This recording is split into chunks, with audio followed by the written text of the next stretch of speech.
Assalamu alaikum students, welcome to our channel Math Kitchen Recipes. In our today lecture we are going to discuss regarding the orthogonality, that is the topic of algebra. ठीक है, ये हमारे पास inner product space से related है, already इसको discuss कर चुके हुए हैं। तो आज हम इसका ज़रा ओवरव्यू कर लेते हैं और इसको देखते हैं कि किस तरह से हम इसकी डेफिनेशन क्या होगी और हमारे पास कोई से दो एलिमेंट्स किसी भी इनर प्रोडक्ट स्पेस के ऑर्थोगोनल कब होते हैं, और अगर हमारे पास कोई वेक्टर हम लोगों ने यूनिट वेक्टर फाइंड आउट करना है जो कि दो गिवन वेक्टर्स के ऑर्थोगोनल हो, तो वो हम किस तरह से फाइंड आउट करेंगे। तो सबसे पहले देखें कि V अगर हमारे पास ऑर्थोगोनैलिटी होती क्या है। Let V be an inner product space. अगर V हमारे पास क्या है, इनर प्रोडक्ट स्पेस है, एंड U V जो है वो हमारे पास V से बिलोंग करता है, तो कॉची-श्वार्ट्ज़ इनइक्वालिटी ये हम ऑलरेडी डिस्कस कर चुके हुए हैं। ये क्या एक्सप्लेन करती है कि उन दोनों वेक्टर्स का जो इनर प्रोडक्ट होगा और उसका mod that would be less than equal to U norm V norm. ठीक है, ये हमारे पास एक स्टैंडर्ड इनइक्वालिटी है जिसको हम कॉशीज़ इनइक्वालिटी कहते हैं। और ये हम क्यों देख रहे हैं, क्योंकि हम बेसिकली एंगल देखना चाहते हैं। ऑर्थोगोनैलिटी में आपको पता है कि एंगल ऑर्थोगोनल दो एलिमेंट्स या फिर दो वेक्टर्स V के एलिमेंट्स हैं, तो डेफिनेटली वो हमारे पास दो वेक्टर्स आपस में ऑर्थोगोनल तभी होते हैं अगर उनके दरमियान जो एंगल है वो 90 डिग्री का हो या फिर वो आपस में क्या हो, परपेंडिकुलर हो। ठीक है, तो इसलिए फिर हम इसको थोड़ा सा देख रहे हैं। इसको देखें, हमने लिखा U we inner product mod less than equal to U norm we norm. ठीक है, तो अब अगर हम राइट साइड को जो है वो इस तरफ ले आए, इससे लेफ़्ट साइड इससे डिवाइड हो जाएगी, तो ये हमारे पास आ जाएगा U we inner product mod over you norm we norm that would be less than equal to 1। अब थीटा जो है वो हम उसको किस तरह से डिफ़ाइन करेंगे। ये जो हमारे पास लेफ़्ट साइड आई है जो कि है U we inner product mod over you norm we norm, इसको हम कॉस थीटा के इक्वल रख देंगे। थीटा की वेरिएशन क्या होगी हमारे पास 0 से पाई। अब देखें हमारे पास ये हम एंगल क्यों हमने फाइंड आउट किया, क्योंकि हमने ऑर्थोगोनैलिटी चेक करनी है। ऑर्थोगोनैलिटी के लिए आपको पता है कि अगर हमारे पास इनर प्रोडक्ट दो वेक्टर्स की आपस में 0 आ जाती है तो वो दोनों वेक्टर्स क्या होंगे, ऑर्थोगोनल होंगे। तो अगर इस एक्सप्रेशन में इस एंगल में हम यू वी को 0 के इक्वल रिप्लेस कर दें तो डेफिनेटली राइट हैंड साइड सारी की सारी क्या हो जाएगी, 0 हो जाएगी। तो जो बाकी हमारे पास रह जाएगा वो रहेगा cos theta is equal to 0। आपको पता होना चाहिए कॉस थीटा 0 किसके लिए होता है, π/2 के लिए या फिर 90 डिग्री के लिए। ठीक है, तो इस तरह से अगर तो हमारे पास कॉस थीटा में थीटा π/2 है या फिर 90 डिग्री है तो वो दोनों वेक्टर्स जो हैं वो आपस में क्या होंगे, ऑर्थोगोनल होंगे।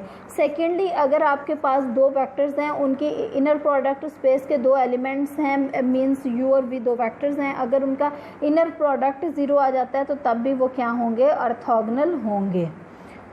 तो इस तरह से हमने एंगल देख लिया। तो इसको अगर आप एक्सप्लेन करना चाहें तो इस तरह से भी कर सकते हैं। The vectors u and v are said to be orthogonal if and only if theta is equal to 90 degree या फिर π/2, या तो वो π/2 हो या फिर वो क्या हो, 90 डिग्री हो। In which case u we inner product over you norm we norm is equal to, अब देखें जब थीटा 90 डिग्री होगा तो कॉस थीटा क्या होगा, हमारे पास 0 होगा। मींस ये वाली साइड जो है ये हमारे पास 0 के इक्वल आ जाएगी। जब लेफ्ट हैंड साइड जो है वो हमारा राइट हैंड साइड 0 है तो ओवर वाला उधर जाके मल्टीप्लाई होके 0 हो जाएगा, और इस तरह से दोनों वेक्टर्स की जो इनर प्रोडक्ट है वो आपस में क्या हो जाएगी, वो भी 0 हो जाएगी।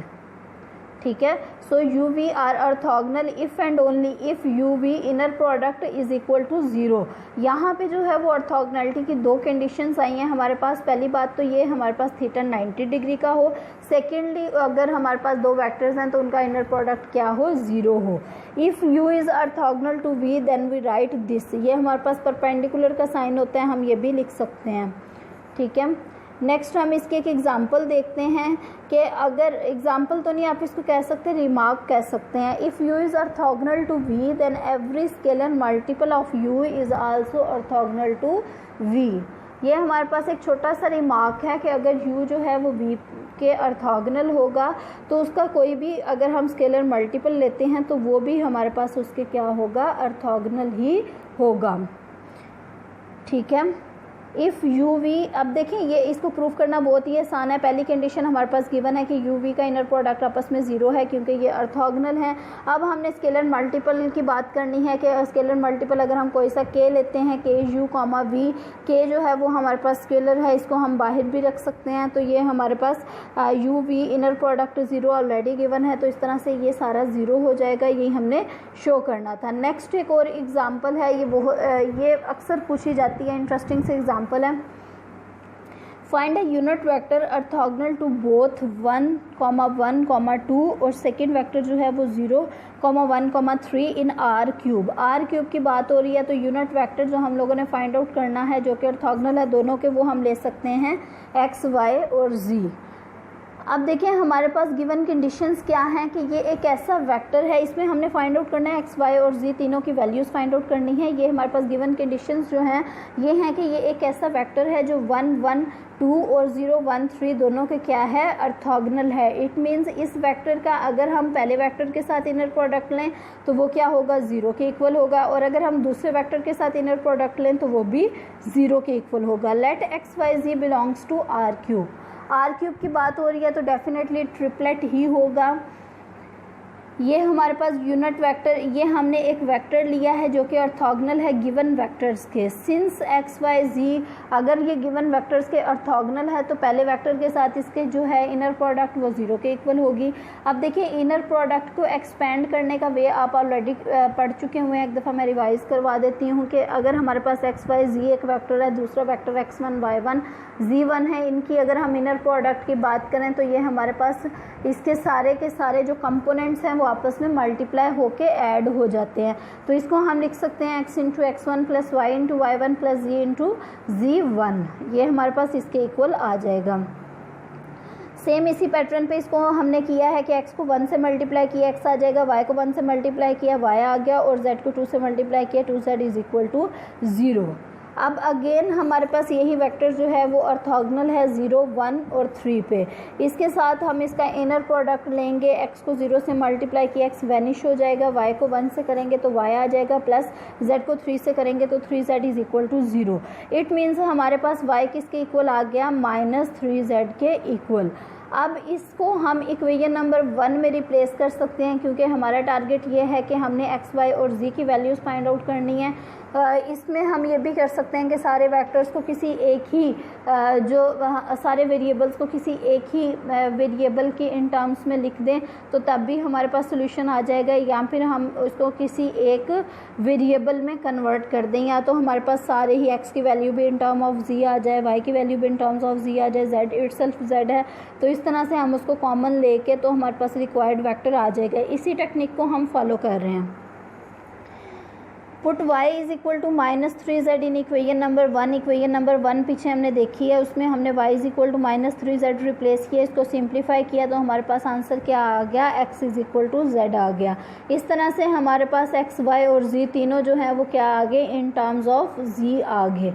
अब इसमें जो है वो x, y, z जो हमारे पास वेक्टर हम लोगों ने यूनिट वेक्टर फाइंड आउट करना था जो कि ऑर्थोगोनल हो दोनों गिवन वेक्टर्स के, उसमें हम इनकी वैल्यूज़ जो है वो सब्स्टिट्यूट करते हैं। x की वैल्यू हमारे पास z है, y की वैल्यू -3z है, z की वैल्यू इटसेल्फ z है, z कॉमन आ गया तो 1 - 3 1 आ जाएगा हमारे पास। ये कौन सा वेक्टर है, ये एक ऐसा वेक्टर है जो कि ऑर्थोगोनल है दोनों वेक्टर्स के। अब एक ही चीज़ प्रूफ करने वाली रह गई है कि हमने इसको चेक करना है whether it is a unit vector और नॉट। यूनिट वेक्टर इसको यूनिट वेक्टर हमने यूनिट वेक्टर फाइंड आउट करना था, तो यूनिट वेक्टर फाइंड आउट करने का ये वे होता है कि सबसे पहले हम उसके कंपोनेंट्स की जो है वो नॉर्म ले लेते हैं, जो वेक्टर है उसकी नॉर्म ले लेते हैं। इसका मतलब है ये हमारे पास आ जाएगी 1 स्क्वायर प्लस -3 का स्क्वायर प्लस 1 स्क्वायर और सब का square root, that would be equal to 11 whole square root. अब इसके जितने भी कंपोनेंट्स हैं उनको हम इसकी नॉर्म पे डिवाइड कर देंगे, तो इस तरह से ये हमारे पास रिक्वायर्ड यूनिट वेक्टर आ जाएगा। यही है, बस इतना ही।